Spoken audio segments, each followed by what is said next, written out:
if you can take some of the bad stuff, like peat pellets, wonderful technology, great way to start your seed off, contains no nutrient value, and the netting doesn't decompose as it says it does. I mean, it might in like 30 years. We're still digging things up from 10, 15 years ago.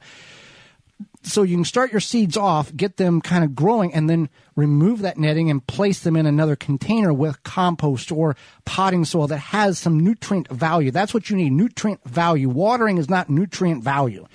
You can use a slow-release fertilizer, a liquid fertilizer at a quarter of the strength. That's a nutrient value, but you want to be careful what you're using so the plants don't become addicted to it or require it. Because you want your soil to feed the plants. You don't want what you're putting in the soil to feed the plants.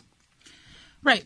And that's exactly. You want to make sure that you're using the correct nutrient to feed the soil. And we start ours in a mixture of homemade compost and old potting soil that's too dry, and we incorporate the two, and then it basically brings the bad potting soil back to life because we're mixing it with really enriched compost.